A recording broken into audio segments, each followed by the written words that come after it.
Hi everyone, this is April from Android Authority. 10-inch tablets are light and portable enough to carry around and have screens large enough for pleasurable viewing.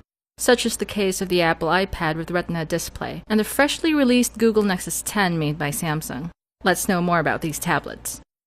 The two tablets look just like most other tablets in the market. Big, wide, and relatively heavy slabs. Though the Google Nexus 10 stands taller than the iPad 4, the Google tablet also has a smaller width, is slightly thinner, and weighs less. The front sides on the two tablets are simple and clean. On the iPad 4, you see only the iconic home button and the front camera. On the Nexus 10, you'll see only the front camera. You won't see any physical buttons. All navigation controls are virtual. Both tablets have bezels wide enough to prevent accidental screen touches. The Nexus 10, however, has its loudspeakers on the front, both at the left and right edges of the frame. The speaker grill almost fills the entire edge. I find this design quite handy because the sound is not blocked entirely when I hold the tablet on its sides or when placing it on its back. The notification light on the Nexus 10 is at the center of the bottom bezel. It lights up only when there are notifications. The iPad 4 doesn't have a notification light.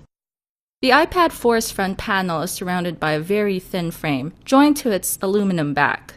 The Nexus 10 doesn't have a separate frame. Rather, its frame is one with a back cover. As usual, the control buttons are on the sides. On the iPad 4, the power button, mic, and headphone jack are at the top. The Lightning port is at the bottom, and the lock rotation switch and volume rocker are on the right side. On the Nexus 10, the power button and volume rocker are on the top side. Micro HDMI port on the right, micro USB port and headphone jack on the left, and dock connectors at the bottom. As for the back, it appears that the iPad 4 is made of durable and stronger material. The iPad 4's back is made of slightly textured aluminum, which provides the iPad 4 its sleek and sophisticated look. It is also less prone to fingerprints and smudges. On the Nexus 10, the backplate is hard plastic, typical Samsung. This one, though, has a somewhat rubbery feel to it, which makes it less prone to sliding and makes it easier to grip. Downside, though, is that it catches fingerprints more easily than the iPad's back. Apple has been proudly marketing the iPad 4 and its Retina display, and rightly so because the display on this tablet does look amazing. The screen is protected by scratch and oil-resistant glass. Meanwhile, the Nexus 10's display also looks awesome.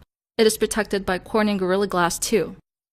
The displays on both tablets look crisp and sharp thanks to 264 ppi on the iPad 4 and 299 ppi on the Nexus 10. I observed, however, that the display on the iPad 4 is more colorful than that on the Nexus 10. These two tablets are powered by dual-core chipsets, which by today's standards seem rather modest and a little behind.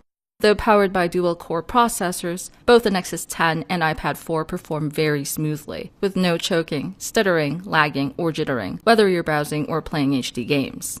The iPad 4 has a dual-core 1.4 GHz Apple A6X chipset, PowerVR SGX 554 MP4 GPU, 1 GB of RAM, and up to 64 GB of internal storage.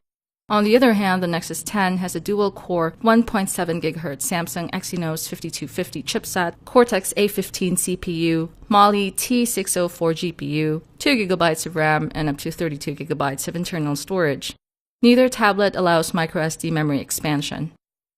The two tablets are powered by the latest and most recent versions of their respective operating systems. Android 4.2.1 Jelly Bean on the Nexus 10, and Apple iOS 6.0.1 on the iPad 4, each of which provides a not only smooth experience for the user, but also useful and convenient software features. Of particular note is the Nexus 10's multi-user feature, which lets you set up several user accounts, each one having its own settings and configurations, plus security features to prevent unwanted users from using an account. Another noteworthy new feature is the Nexus 10's dual pull-down menu. There used to be only one for the notifications, but with the Nexus 10, you get not just the notifications menu, but also a toggles and shortcuts menu. Both tablets are capable of connecting via Wi-Fi and Bluetooth, yet the iPad 4's Bluetooth behavior remains consistent with that of the iPad minis. It is not very friendly when pairing with other devices. The Nexus 10, in contrast, pairs with other Bluetooth devices very easily. The iPad 4, though, one-ups the Nexus 10 with an LTE variant. The Nexus 10 is capable only of Wi-Fi, but the Nexus 10 also allows data connections using a standards-compliant micro-USB port, whereas the iPad 4 uses Apple's non-standards-compliant and proprietary Lightning port. Moreover, the Nexus 10 supports near-field communication, or NFC, allowing two devices to share data just by touching each other. The iPad 4 doesn't have such feature.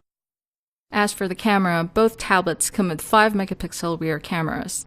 The iPad also has a 1.2 megapixel front camera, and the Nexus 10 has a 1.9 megapixel front camera. In general, both tablets can capture good and crisp photos under bright conditions. The iPad 4, however, seems to produce washed-out colors and foggy photos under sunlight. In low-light settings, the Nexus 10's flash can add more light, helping the camera produce clearer and brighter photos. The iPad 4's rear camera doesn't have such feature. Both tablets can also record 1080p Full HD videos. The Nexus 10, though, lets you choose lower resolutions such as 720p or 480p. The iPad 4 doesn't let you make such adjustments. Multimedia playback is very pleasurable on these two tablets. Hardly any dropped frames or freezes on either tablet playing Full HD videos. Sound quality is also great on the two tablets, although I favor the loudness on the Nexus 10 because of the location of its loudspeakers on the front. Both tablets use lithium polymer battery packs. The one on the Nexus 10 is rated at 9,000 mAh and can provide up to about 9 hours of video playback or 7 hours of web browsing. The iPad 4's battery has 11,560 mAh that can last for about 10 hours of reading, movies, gaming, and writing. In sum, both tablets offer visual pleasure for viewing photos, reading, or web browsing. The iPad 4 provides a solid and sturdier build, although the Nexus 10 specs seem to provide better grip. Both tablets are undoubtedly well designed. Performance-wise, both are powerful enough and capable enough to give you seamless navigation and a smooth experience. Software-wise, the Nexus 10 has several new features catered to a multi-user environment. The Nexus 10 also has a bigger screen and is lighter than the iPad 4. Are you getting one of these two soon? Which one? Let us know in the comments.